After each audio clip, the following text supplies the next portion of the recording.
What's up? So one of my subscribers, Kevin, was asking about how to build rapport in sales copy. And on one level, there's all sorts of things that you can do that will connect with your readers and build rapport, or connect with your audience and build rapport. And they're incredibly useful. So for example, I coach my son's hockey team this year, and anybody that's had that experience, either of coaching or of playing hockey, probably there's some level of rapport that was just developed by me mentioning that. And if I tell stories about that, we can go even deeper. Or the fact that I have ADHD and I'm an entrepreneur, and sometimes I struggle with ADHD and all of the ways that that colors and flavors my experience. Well, that's going to, if I talk about struggles with ADHD and being an entrepreneur, there's going to be a certain segment of my audience that connects with that. And, I probably have a dozen or more things like that. The fact that, I have 3 kids at home. I'm, married, a homeowner, focused on being a freelance copywriter, and making the decision in 2010 that I wanted to prioritize being able to, not work a full-time schedule as part of all of that. Lots of things like that make for great kind of superficial rapport. But if you want to go deep with a prospect really quickly, you have to get into some darker, deeper areas in our conscious and unconscious minds and our emotional experience. And that'll get you into deeper rapport very quickly. And that's what we're going to talk about in today's episode. So we're going to talk about what people want most. If you want to build rapport fast, what to do, how insensitive copywriters screw this up. If nothing else, there's this one emotion that you can focus on to build rapport, and the one copywriting tool that's perfect for building rapport. So let's dive in. That seems like a lot to cover. So what people want most is to be heard, to be seen, to be understood, to be accepted for who they are on the inside. And this is a little bit of a challenge as a copywriter, because we are speaking to people from a distance, and we're speaking to people in groups, not necessarily individually. And it's not a two-way conversation, but we can still tap into these things, recognize that there are certain aspects of our audience that are consistent, right? So for example, in the financial niche, it's this feeling of financial insecurity and regret, and having screwed up and not saved enough and made some stupid investments, and struggling and really feeling like they want, they're an underdog and they want to come from behind, and they want to finally win in the end, even though they've had a bunch of losses. And that's a really common experience with people's financial lives. Relationships, it may be a feeling of aloneness, regardless of, what the superficial details of their relationship is. They may have many moments where they're just feeling very alone. And they want to be accepted for that, and told that, they're okay. They're okay. For health, it's, fears about aging, about death, about our health declining, even as we, on the inside, don't necessarily feel like we are old and decaying, right? Now, as direct response marketers, we're in this unique position because we, through analytics and through putting offers out there, we get to see what people buy in secret.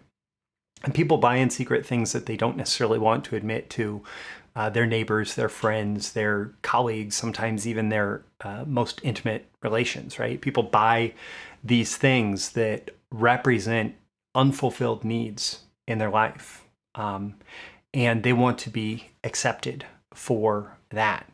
And so if you want to build rapport, what you're essentially doing is you're accepting these parts of them, right? All the good stuff is easy to accept, and they know that. It's all the stuff that they question, that they feel is negative, that they feel is bad, that is not as easy to accept, and that you are going to build substantial rapport if you accept it in them. And if you want to build rapport fast, what you need to do is demonstrate a discrete recognition of their darkest secrets. Demonstrate a discrete recognition of their darkest secrets. So this is not overtly coming out and saying, hey, Do you feel miserable and shameful for who you are? I can help. No, that's not discreet. You need to come at it from a side angle. You need to come at it where they feel like you have been through many of the same feelings. You've dealt with some of the same feelings. You accept people who deal with many of the same feelings. And when you do this right, you're bringing light into the darkness, right? And you are accepting what they're afraid to accept about themselves. So if they are afraid of something that they feel like they shouldn't be afraid of, but you accept the fear and you help them not be afraid of it, okay, that's powerful.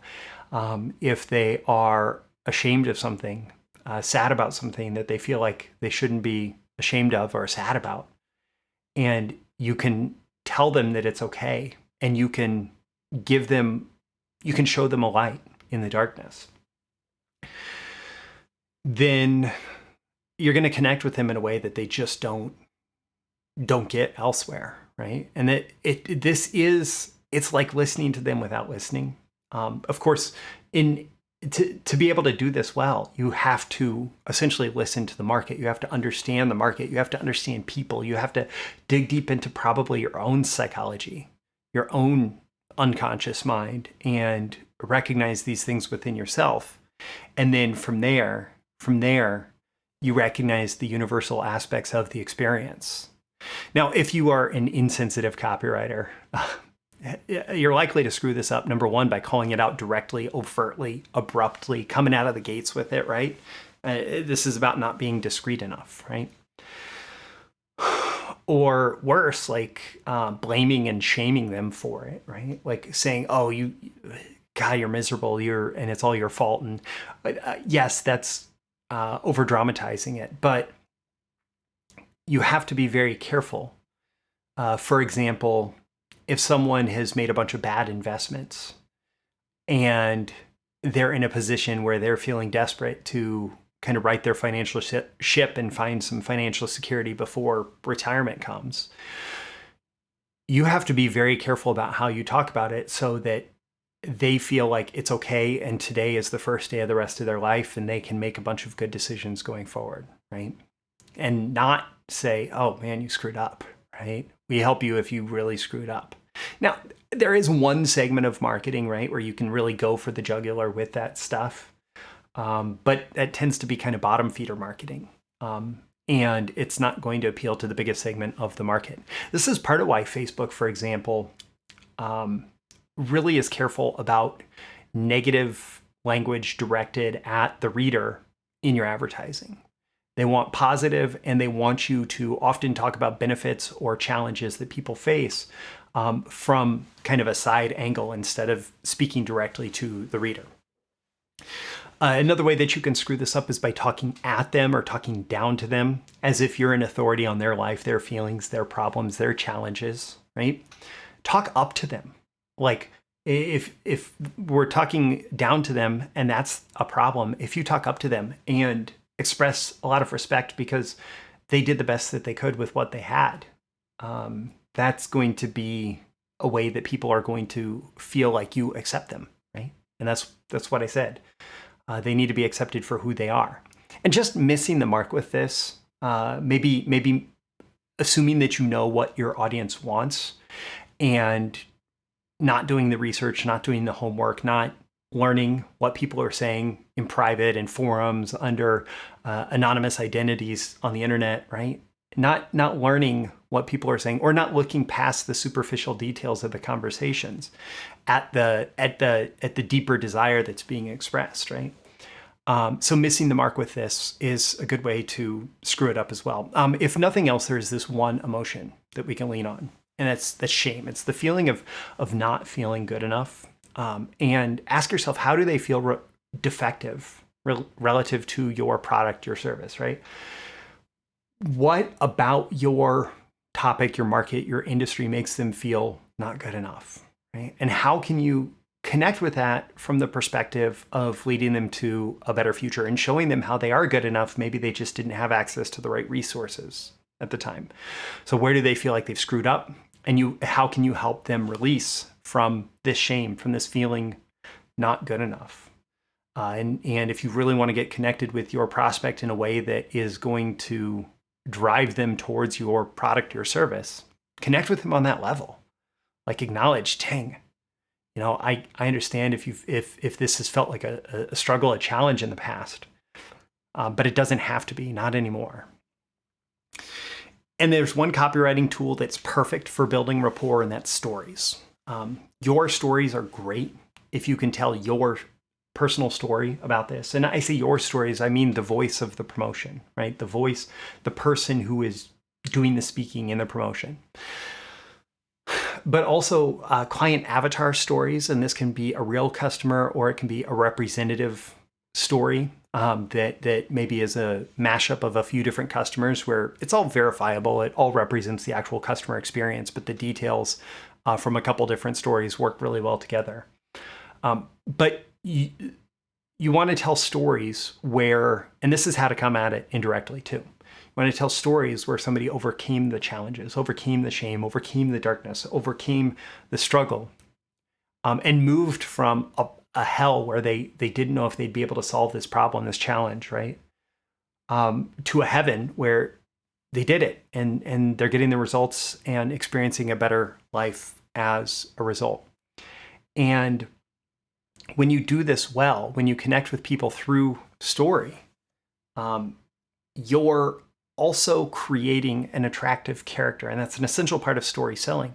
But you're creating an attractive character that is yourself, the voice of the promotion, in your prospect's mind. Their perception of you is as someone who understands and empathizes with them, right? And is able to discreetly speak to those emotions, those feelings that they've had, and show them a way to live a better life in the context of all of it.